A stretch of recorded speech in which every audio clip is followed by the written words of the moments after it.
Thank you, everyone, for coming together to immerse ourselves in this wonderful body of wisdom we call Torah, and a wonderful interpretive community known as Shulchan PDX, where we immerse ourselves in this tradition and extract our particular insights from it, and we add our wisdom to this growing body as well. So we are in Parshat Pekudei, which is the concluding Torah portion in the book of Exodus. Begins at chapter 38 with verse 21. We'll read through the English translation of our Torah portion. I'll share with you a focus study about it, and then we'll open it up for our collective collaborative conversation about it. If you'd like to go ahead and unmute at this time, we can together recite the blessing, which gives thanks for the opportunity of this moment.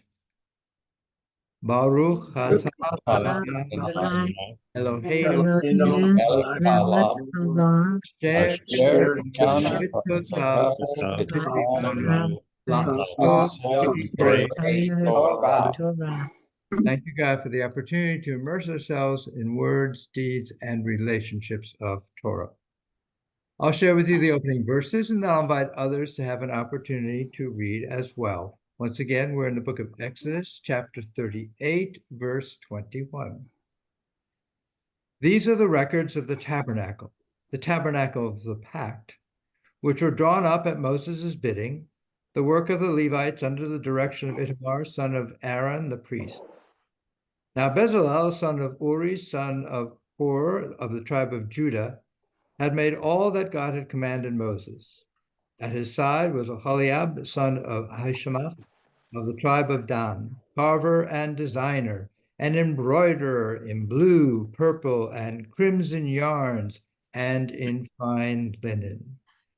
Jerry, would you like to read a little bit there, starting at verse 24? Thank you, Rabbi.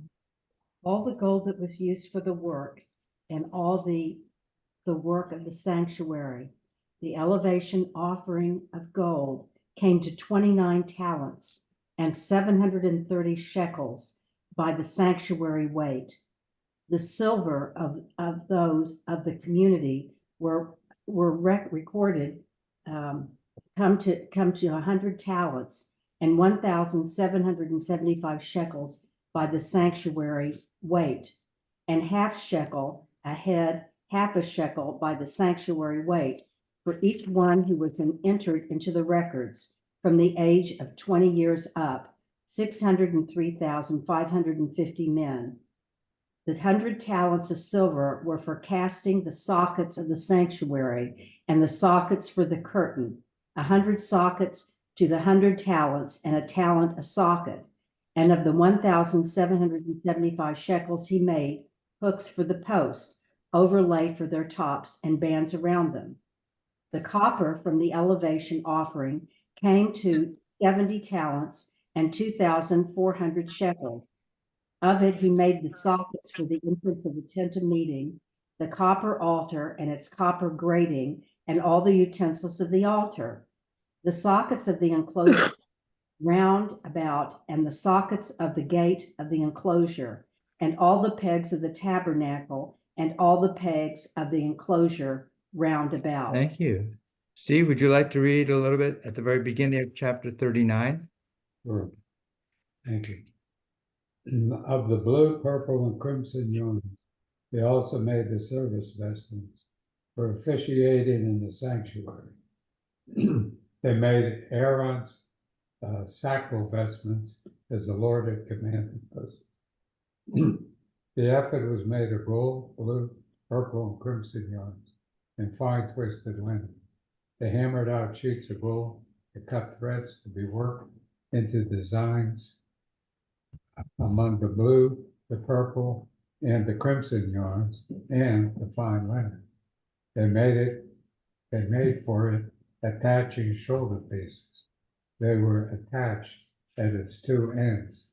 The decorated band that was upon it was made like it, of one piece with it, of gold, blue, purple, and crimson yarns, and fine twisted linen, as the Lord had commanded Moses. Thank you. Richard, would you like to read there verse 6? Yes, thank you, Evan.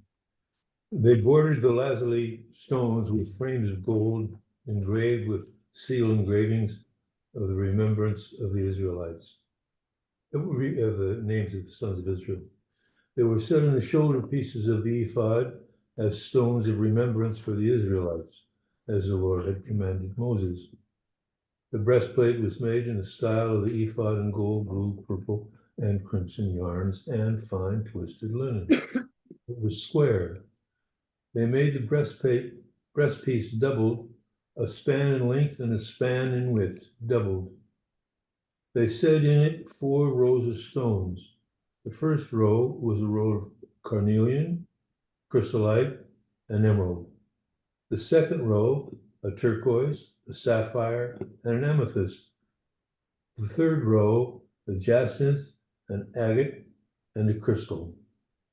And the fourth row, a beryl, a lapis lazuli, and a jasper. They were encircled in the mountings with frames of gold. The stones correspond in number to the names of the sons of Israel, 12 corresponding to their names, engraved like seals, each with its name, for the 12 tribes. Thank you. June, would you like to continue there at verse 15? Thank you, Rabbi. On the breast piece, they made braided chains of corded work in pure gold. They made 2 frames of gold and 2 rings of gold, and fastened the 2 rings at the 2 ends of the breast piece, attaching the 2 golden cords to the 2 rings at the ends of the breast piece. They then fastened the 2 ends of the cords to the 2 frames, attaching them to the shoulder pieces of the ephod at the front. They made 2 rings of gold and attached them to the 2 ends of the breastpiece at its inner edge, which faced the ephod. They made 2 other rings of gold and fastened them on the front of the ephod, low on the 2 shoulder pieces, close to its seam above the decorated band. The breastpiece was held in place by a cord of blue from its rings to the rings of the ephod, so that the breastpiece rested on the decorated band and did not come loose from the ephod, as the Lord had commanded Moses. Thank you, June. Let me invite Dave Leb. Would you like to continue there at verse 22? The robe for the ephod was made of woven work of pure blue. The opening of the robe in the middle of it was like the opening of a coat of mail, with a binding around the opening so that it would not tear. On the hem of the robe, they made pomegranates of blue, purple, and crimson yarns twisted. They also made bells of pure gold and attached the bells between the pomegranates, all around the hem of the robe between the pomegranates. A bell and a pomegranate, a bell and a pomegranate, all around the hem of the robe for officiating in as Adonai had commanded Moses. Thank you, Dave. Jim, would you like to continue there at verse 27? Yes, thank you, Rabbi.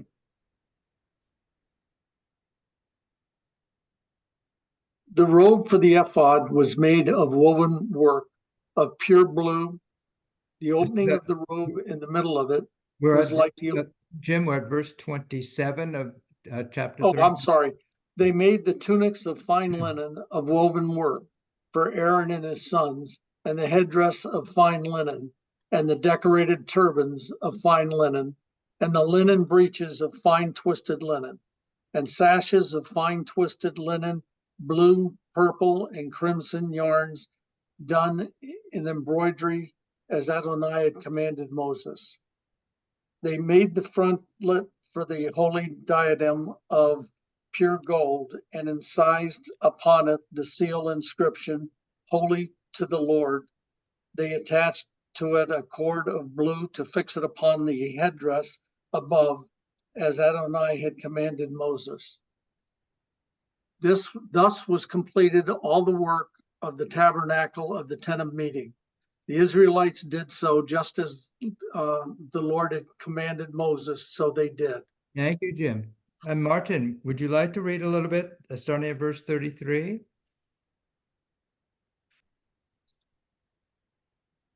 Sorry, I don't have the scripture in front of Okay, me. that's fine, Martin. We're glad to have you with us. Okay, and then David and Susan, would you like to continue there at verse 33? Thank you, Rabbi.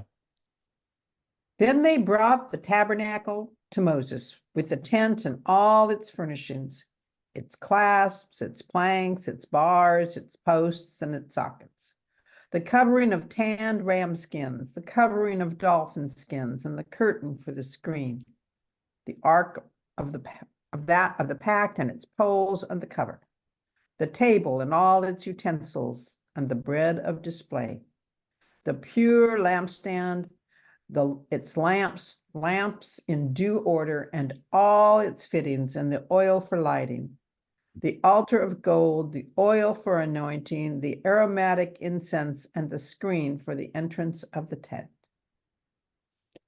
The bronze altar and the bronze grate that it had, the poles and all its equipment, the basin and its stand, the courtyard's hangings, its columns and its bases, and the cover for the courtyard's gate, its cords and its pegs, and all the equipment for the service of the tabernacle of the tent of meeting. The fabric clothes for ministering in the holy clothes for Aaron the priest, and his sons' clothes for functioning as priests. According to everything that Hashem had commanded Moses, so the children of Israel did, all of it, the construction, and Moses saw all of the work, and here they had done it as Hashem had commanded. They did so, and Moses blessed them. Thank you. Wendy, would you like to continue at the very start of chapter 40? Yes, thank you.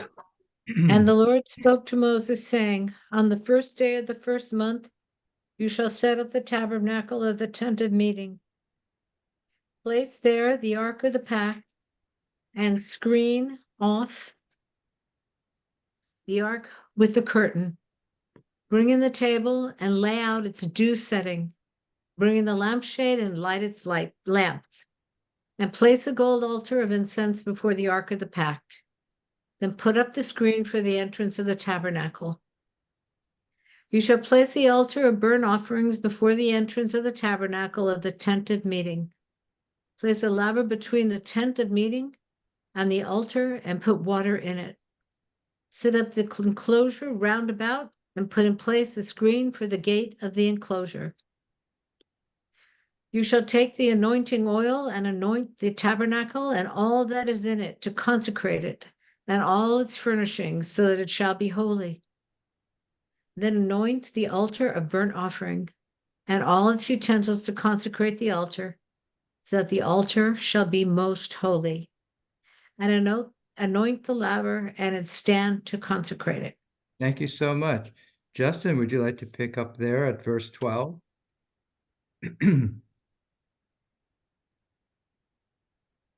Yes, thank you, Rabbi.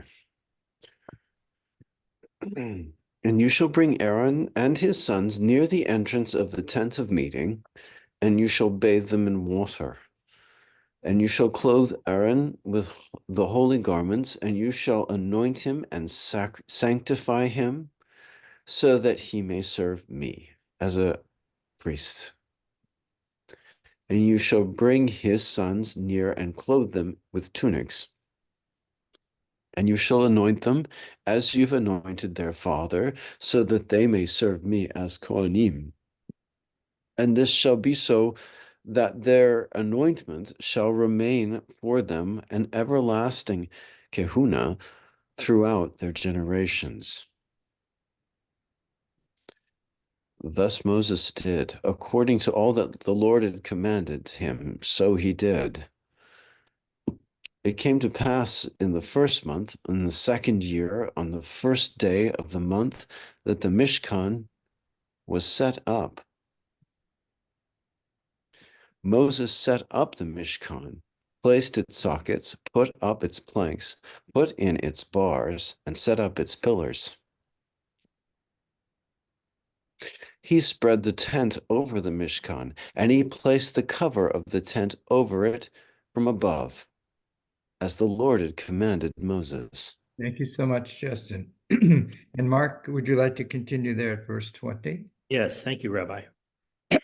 Took the pack and placed it in the ark. He fixed the poles to the ark, placed the cover on top of the ark, and brought the ark inside the tabernacle. Then he put up the curtain for screening and screened off the ark of the pack, just as Adonai had commanded Moses. He placed the table in the tent of meeting outside the curtain on the north side of the tabernacle. Upon it he laid out the setting of bread before Adonai, as Adonai had commanded Moses. He placed the lampstand in the tent of meeting opposite the table on the south side of the tabernacle. And he lit the lamps before Adonai, as Adonai had commanded Moses. He placed the altar of gold in the tent of meeting before the curtain. On it, he burned aromatic incense to the Lord, as Adonai had commanded Moses. Then he put up the screen for the entrance to the tabernacle. At the entrance of the tabernacle of the tent of meeting, he placed the altar of burnt offering, and on it he offered up the burnt offering and the meal offering, as Adonai had commanded Moses. He placed the laver between the tent of meeting and the altar and put water in it for washing. From it, Moses and Aaron and his sons would wash their hands and feet. They washed when they entered the tent of meeting and when they approached the altar, as Adonai had commanded Moses. And he set up the enclosure around the tabernacle and the altar and put up the screen for the gate of the enclosure. Thank you. And Jay, would you like to read a little bit, starting where it says, when Moses had finished the work? Yes, thank you, Rabbi. When Moses had finished the work, the cloud covered the tent of meeting, and the presence of Yud-Heh-Vav-Heh filled the tabernacle. Moses could not enter the tent of meeting because the cloud had settled upon it, and the presence of Adonai filled the tabernacle. When the cloud lifted from the tabernacle, the Israelites would set out on their various journeys. But if the cloud did not lift, they would not set out until such time as it did lift. For over the tabernacle, a cloud of the Lord rested by day, and fire would appear in it by night, in the view of all of the house of Israel throughout their journeys. Thank you. And thank you, everyone. That's the entire Torah portion for the week. It also concludes the book of Exodus. We have a special blessing that we recite, giving thanks for having completed this part of our journey, reading a book of Torah. If you want to go ahead and unmute, we have the opportunity together to recite that. Hazak, Hazak, V'nit Hazek. be strong, Be strong, we shall be strengthened. we shall be strengthened. Thank you so much, everyone. If you have a copy of the study sheet, I invite you to take it out now. And this year, reading, as I was gazing upon this week's Torah portion, what really caught my eye was, in a sense, the transition that Torah makes from the density of its medium from the very beginning of the Torah portion to its very end. It starts off acknowledging that what we're going to be doing is having a recitation listing all the materials that went into the design construction of the Mishkan and its vessels and all the garments that were going to be worn in it. And so it lists not only the materials, but how much there were, how much things weighed, and it goes on like that for verse after verse after verse after verse. And then, so it starts off with a sense of a thickness, if you will, a weightiness to the portion. Then when we get to the end, it caught my eye that we have a very different experience, that it paints a very different kind of picture. It's now at the end painting something, focusing not on the all the tangible materials that went into this and the weight of all those tangible materials and the number of all those materials. But it ends on something describing that which is intangible, the presence of God, as is expressed through cloud and fire. And I thought, that's really intriguing. I wonder what Torah is doing here in making that kind of a shift.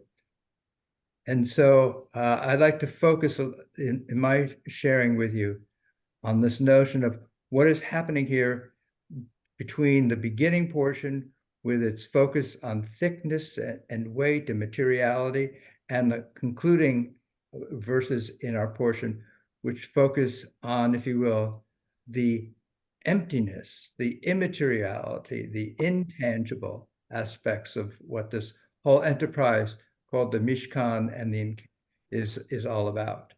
So on our Torah portion, on our study sheet rather, which I've titled Inordinate Joy, which we'll explain in just a moment, I have a number 1, these verses that we have concluded our reading with. Over the Mishkan, a cloud of God rested by day, and fire would appear on it by night, before the eyes of all the house of Israel throughout their journeys. So again, this is a visual experience that the Israelites are having.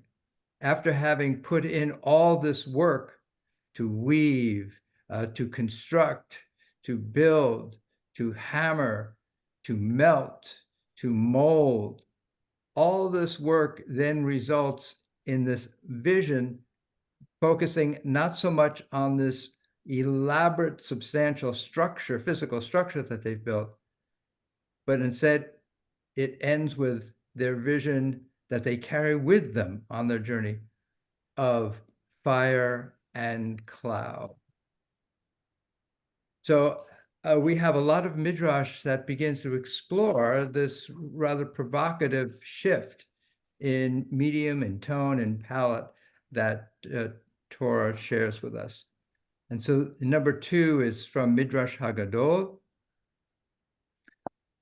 When the Israelites saw the pillar of cloud resting on the Mishkan, they rejoiced, saying, "Now God has been reconciled with us." But when night came, the pillar of fire descended and surrounded the Mishkan. Everyone saw it as one flame of fire and began to sorrow and weep, saying, "Woe is us! For nothing, for emptiness we have labored. All our great work has been burnt up in a moment." They rose up early next morning and saw the pillar of cloud encompassing the Mishkan. Immediately they rejoiced with an inordinate joy, saying, "This is testimony to the world that if they wanted to make such a thing, they could not." Why? Because of God's great love for Israel. That is why it says, "His shade I desired and sat in it, and his fruit was sweet to my palate," from Song of Songs. The Midrash, first of all, is bringing in another text. It's bringing in text from Song of Songs, which is this lovely erotic poem that's about 2 lovers in pursuit of one another who find such contentment and joy and pleasure in one another's company and one another's embrace, and introduces this notion about that what the lover offers is what is here called shade, and introduces also this notion about taste and fruit and sweetness, all these sensuous experiences. So why does the Midrash here, what is it describing when it's focusing on the experience of the Israelites and between the difference they encounter with the cloud and the fire? So the cloud, according to the Midrash, represents for the Israelites a sense of affirmation that God has recognized all this labor that they've done. And the cloud represents, if you will, a reconciliation of the presence of God is now with them and covers over them and hovers over them. But what's significant also about the cloud is that as long as the cloud was there, they were staying put. There was no movement. There was just a static remaining in place. And that seems to bring some kind of comfort, if you will, to the Israelites. We're here, we're not moving, we're staying in one place, and God is with us. Fire brings to them, according to the Midrash, a sense of anxiety. Fire represents the undoing of everything. It represents destruction. And the fact that it's coming at night also allows us to consider that what's happening is this is the time when people's anxieties and fears become more prominent and pronounced in people's experiences. Their imaginations, if you will, run wild with anxiety. And so this fire then represents, it is the capacity of the immaterial, if you will, to destroy the material. And this causes them initially terror, the notion that all there will be nothing. And what does it mean to live in nothing? It seems to also represent the opposite of the cloud, which is the absence of God. So this causes this enormous anxiety. And then the Midrash goes on, what happens is they get up the next morning and then they see that, the cloud has returned. And there's something about that return that causes the Israelites to then rejoice, as the Midrash says, with an inordinate joy. And then has the Israelites say, what this shows is that if the world wanted to make this, they couldn't. Why? Because God's great love for us. So what is the comparison here between Israel and the rest of the nations? I want to suggest that perhaps what's being said about the other nations who were pagan at the time is that pagan cultures needed and relied upon and turned to that which is objectifiable, that which is easily identified, that is, symbols that could represent a particular aspect of nature. And that what this God is now doing is instead representing that which is intangible, immaterial, cannot be tied down to a particular tree, a particular plot of land, a particular aspect of nature, but instead is all of it. And in that sense, being of all of it is none of it. It is a way of saying that which is nothing is also everything, that which is everything is also nothing.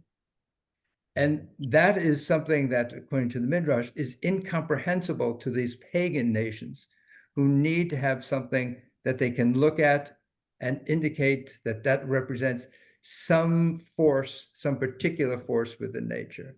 And so this is a defiance of that way of looking at the reality as having to be explained only by things that can be touched and seen. And instead, it says there are aspects of reality that are also primed by the immaterial and the intangible. We have our Midrash, another Midrash, which is actually cited by Rashi on a Song of Songs, again, Song of Songs, same verse. And that in number 3 says, this apple tree, all flee from it because it has no shade. So did all the nations flee from the Holy One, blessed be he, at the giving of Torah.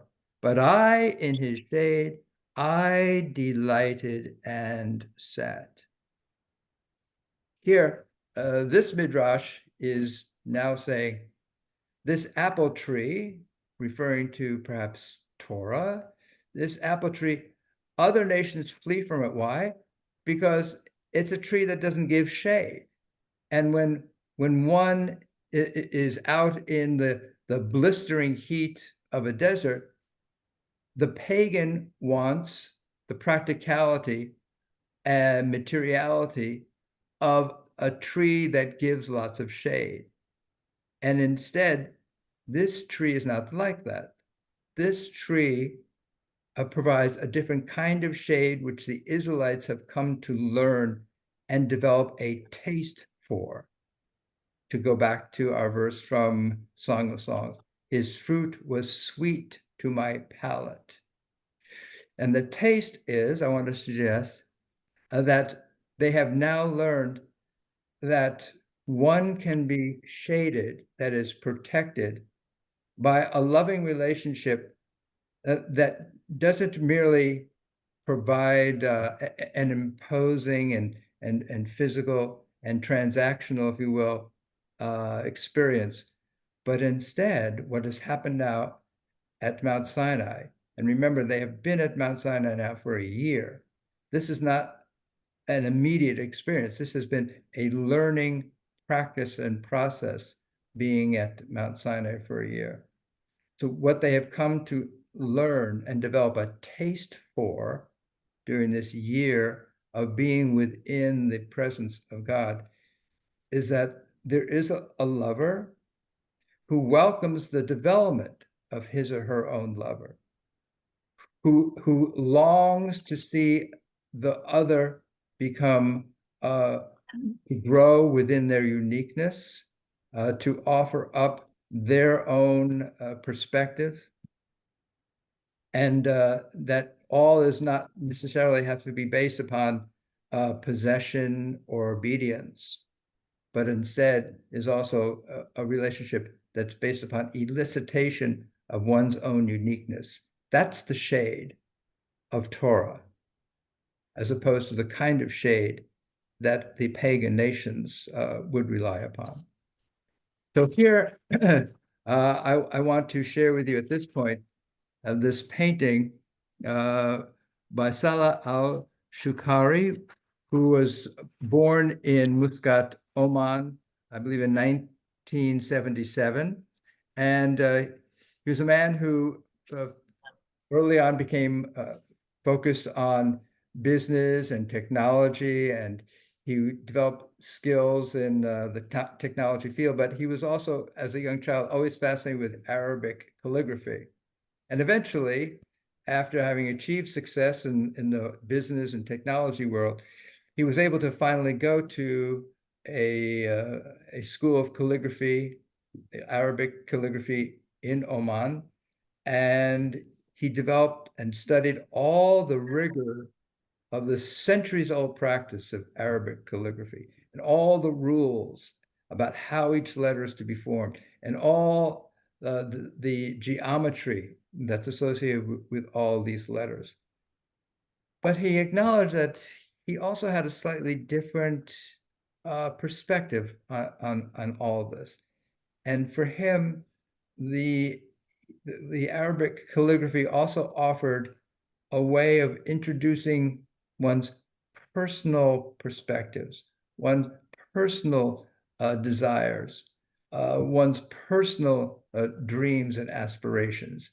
And so he began to use his skill with Arabic calligraphy to develop works of art that begin to manipulate or explore the possibilities that this great tradition has to offer. And here's one of his works called Stages of Love. I invite you at some point to go online, to define it online, so you can expand it, so that you can see some of the fine detail involved with this particular work. And what's interesting about this work and much of his work is it's always a question when one has a canvas, is one covering up the space with the material that one puts on the canvas, or is one creating space on the canvas with the materials that one is using. And I want to suggest that with Sela, that he is exploring with his works the creation of space and the possibilities that exist once one uses these letters, not to close down space, but to open up space. His work here is called Stages of Love. And although I couldn't find a direct confirmation that this is the case, I want to suggest that it may well be that what Sela is doing is developing this theme that one finds in Sufi Islam about the 7 stages of love. And if you have the Torah study sheet, I invite you to turn it over. On number 4, I've just summarized very briefly the names of these 7 stages of love in Sufism. And it begins with what it calls attraction. That is, we see someone has a beautiful form and we become attracted to that person. And so that's a very elementary sense of what love is all about, that sense of attraction. And the Sufi poet Rumi describes with what I consider to be a great deal of compassion that sense of the first stage of love. He writes, "The minute I heard my first love story, I started looking for you, not knowing how blind that was. Lovers don't finally meet somewhere. They're in each other all along." So Rumi is pointing out that we begin to, first stage of love is to see something outside of ourselves and to be attracted and desirous of that outside of ourselves. And he's hinting at what we'll get to. He's hinting that the true love is not about finding something outside oneself, but discovering something that is within oneself as well. So here, I mentioned the rest of the steps of 7 stages of love. The last one is called death. And when it refers to death, it's not referring to physical death. It's referring to death of the ego, death of the independent self, and finally achieving a sense of union with the divine. I want to just hold that within our kind of framework here as we finish the last couple of comments here. And remember that we've been also citing from the Song of Songs in our 2 Midrashim. And the Song of Songs it's a question. Is this really a poem about 2 human beings who are enthralled with one another? Is it a form of erotic poetry? Or, as the rabbis were suggesting, it's really about love between human being and God, and to be so attached to one another that there becomes a union. It becomes a union, and that seems to be what the Sufi poet and what Sufism here is referring to, about death of the individual and finding union with the divine. Well, let's continue with the number 5 here, which is yet another midrash, also then on the Song of Songs. "His fruit was sweet to my palate," from Song of Songs. Rabbi Isaac said, "These were the 12 months the Israelites spent facing Mount Sinai, sweetening themselves with the words of Torah. But what is the meaning of his fruit was sweet to my palate? To my palate it was sweet, but to the palate of the nations it was bitter as gall." Again, a sense that over a period of 12 months of this encounter, this practice, this sitting, if you will, for 12 months, has and developed among the Israelites a different kind of taste, different than the pagan nations, a taste that sees that there is more than the worship of merely an external force, but that there is about something here about a union, a marriage, an attachment between human and divine. So we have here this notion about the cloud, which represents settlement and the fire, which represents disruption. And I want to suggest that what is happening in the first midrash that explains their sense of inordinate joy is because at that moment, finally, at the culmination of their sitting for 12 months in this practice, they understand finally that both are necessary for their journey.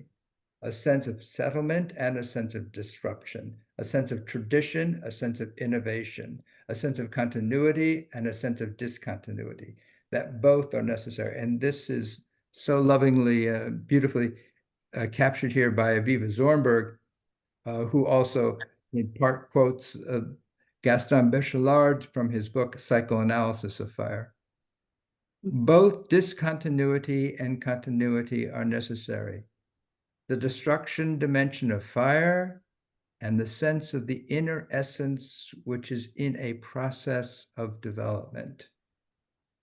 So I look at those words, which are in quote from Gaston Bachelard's Psychoanalysis of Fire. The inner essence, which is in a process of development.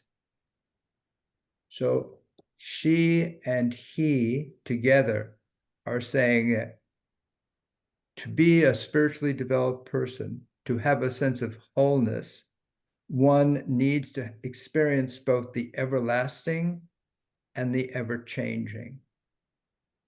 And one needs to see that it's not just the everlasting, which is God, and the ever-changing, which is the human, but that we bear both within us. Each human being bears within him or herself the everlasting, the inner essence, and the ever-changing, the process of development. And when we experience that, we wake up to an inordinate sense of joy. So with that, I'd love to know what you experienced, what you saw as we wound our way through this week's concluding Torah portion of the book of Exodus. If you'd raise your hand, I'd love to hear on you. I see Mark, please. Thanks, Rabbi. Yeah. This was a very interesting portion for me, especially at the end. Last week, we began the recitation of the construction of the Mishkan, and we talked about how it was a community endeavor and how it brought the people together after so much chaos that had preceded it. And that continued through this week's Torah portion till the very end. And then we now start to learn about the pillar of cloud and the fire. And you know what came to my mind was what could be something that we experience today that might be a little bit like what they were experiencing then. And it occurred to me that in about 3 weeks, we are going to be experiencing a total solar eclipse. Oh. And the eclipse is sort of a reverse of what this shade and fire is. With the eclipse, suddenly the moon is covering the sun and you have shade. And then, of course, when the moon disappears and you have the sun that reappears, you have fire. What's interesting is that many cultures in the past have been very, very much afraid of this phenomenon. They don't understand it. And it occurred to me that that's very similar to perhaps what the Israelites were experiencing with the pillar of cloud and the fire. The other thing that occurred to me in this story is that, to me, it's more like a story of survival, that the Israelites were concerned with the material aspects of survival, and then suddenly they're confronted with this unknowable something outside of them, and they don't know how to deal with it. And to me, this is sort of the quandary that we face as human beings, facing hope and fear. It's always either hope or fear, and we're bouncing back and forth between the two.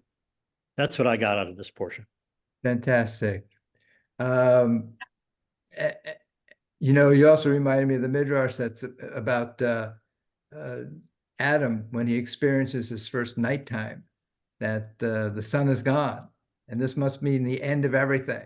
So that sense of terror that absence can bring, the darkness, the obliteration of that which we can see and touch, and that kind of anxiety. So I'd like to say a little bit later on about this tension in different cultures.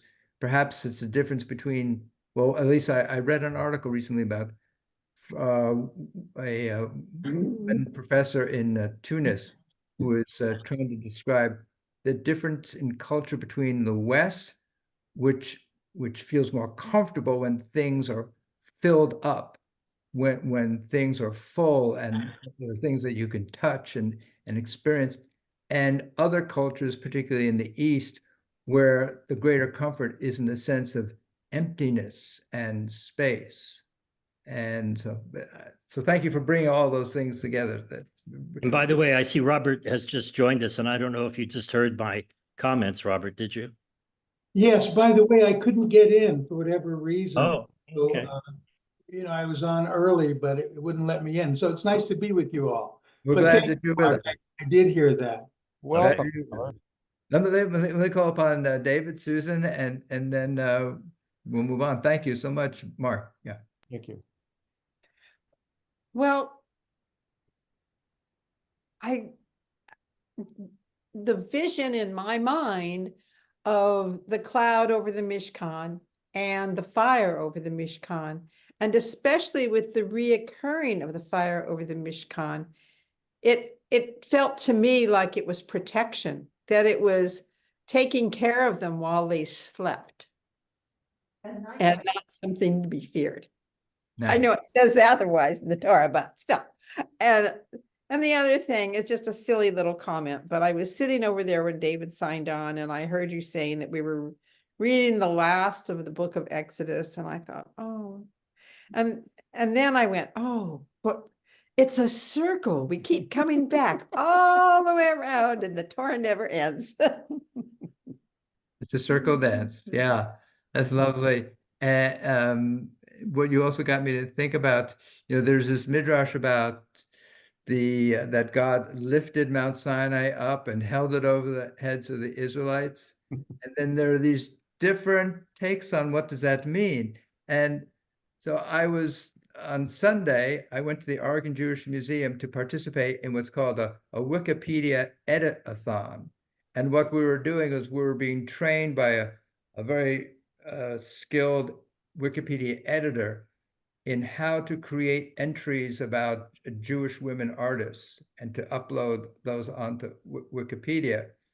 And I was sitting next to a young woman, and I'm not sure which artist she was working on, but I heard her talking about the midrash about the Mount Sinai being lifted over the heads of the Israelites. And she said, and that was done as a way of coercion, that if you don't accept this way and these 10 commandments, I'm going to drop the mountain on you.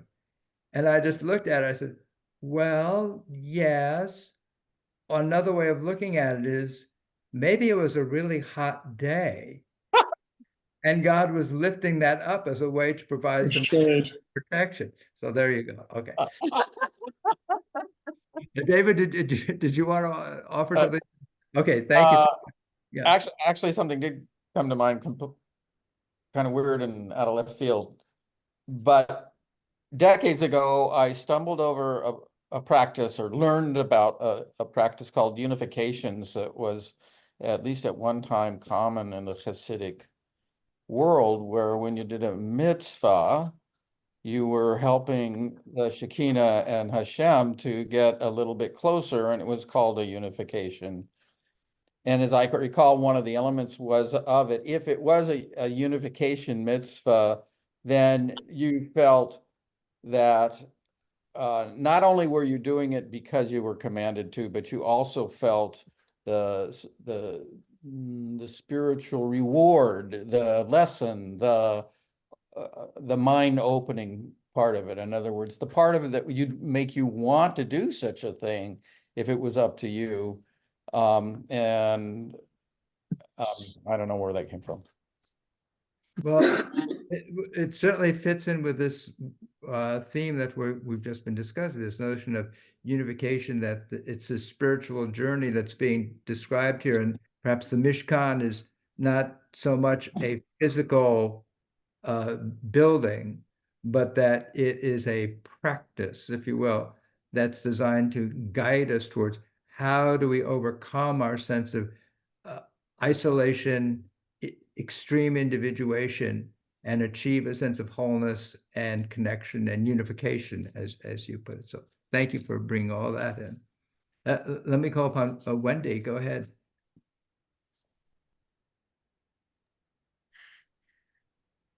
What I was taken by was that everything we've read for weeks has been about color and measurement and definition and counting and people together and building. And then what really struck me was toward the end, we have the smoke and the fire that obliterates that.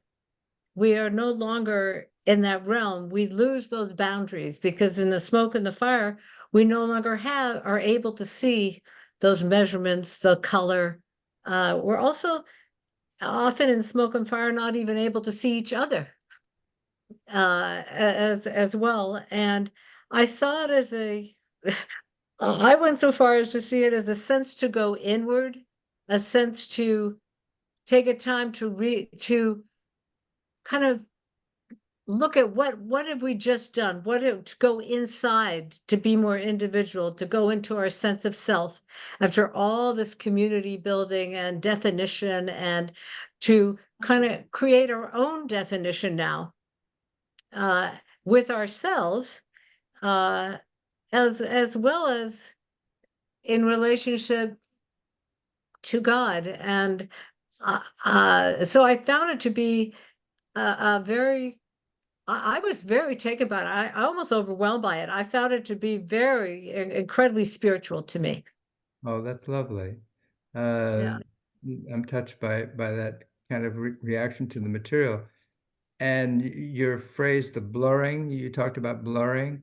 And when one reads what our artist, Salah Al-Shikari, is talking about, a lot he talks about the blurring of boundaries, which is in part of what he's trying to achieve in his paintings here. These distinct letters and their interpenetration and interplay with one another and the blurring of boundaries. And as you pointed out, we have focused so much on the notion of distinction and differentiation. And indeed, that's what the word holy means in Hebrew. It means separation. So that whole sense of differentiation, separation seem to be so important. And here, as you're pointing out, we're getting this other element, which is this kind of this blurring, this obliteration. And so I want to suggest again that what's happening here at the end of this journey, because now what's happening is now they're getting ready to leave. Now the Israelites are getting ready to leave where they've been for a year, really embark upon the true part of the next stage of their journey. And so they've had to assimilate, or they've had the opportunity anyway to assimilate this lesson. That is really such an important lesson within Judaism throughout the ages, which is the importance, on the one hand, of tradition, things remaining the same, things that you can count on, things that our ancestors did, and equally so, the importance of innovation and newness, and that these are not in opposition to one another. These are in support of one another. So thank you for bringing all. Sure. Anna, yeah. I'm just wondering about the phrase smoke and fire. Okay. I always think of this as cloud being a slightly opaque air with moisture in it.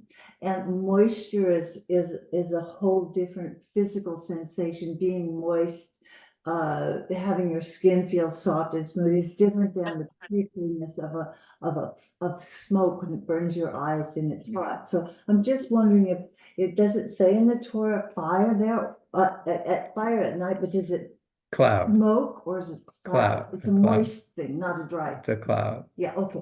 I just wanted. So let me, so that raises an interesting issue. When one thinks about a cleansing, there are some that would refer to water as being cleansing, and then there are others that would refer to fire as being a cleansing. And so I'm just playing with those notions as well, and wondering how different or similar those experiences might be. Earth and clay are also cleansed. Earth and clay? Yeah, Yeah. clay. Putting mud on your skin and rubbing it off, Ah. that's cleansing Yeah. also. Which is where we come from. Right, Okay, thank you. All right, and others want to share at this point? Yeah, Sherry. Well, one thought I had, at the very beginning about the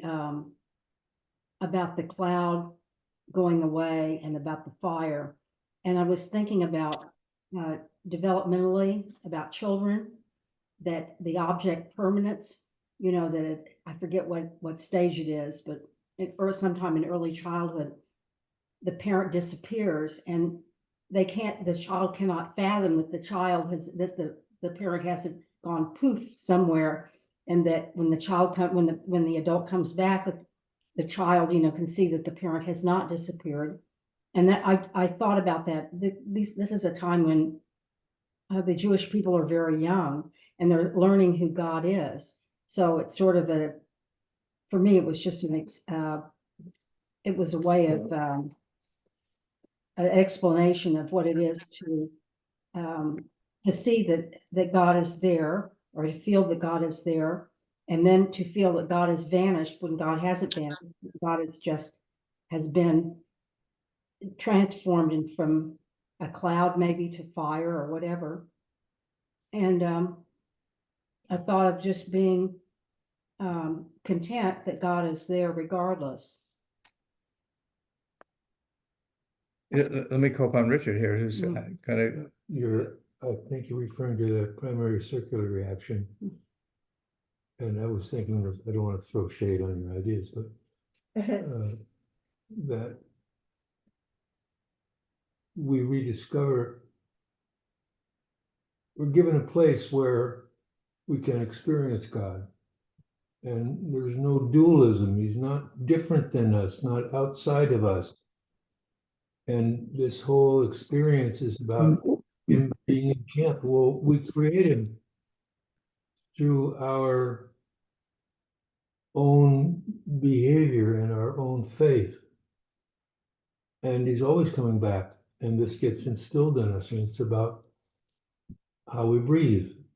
And I'm disturbed by the dualism whereby we seem to posit God as something other than what's always pouring through us.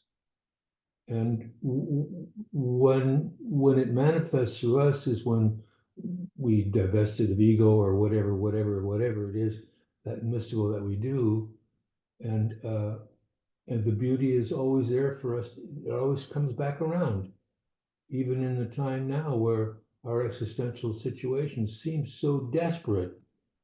It's also bringing out not optimism so much, but such faith and such armor in so many people to move through this terrible physical world and not be gone off course. And mom goes around and then reappears on the other side.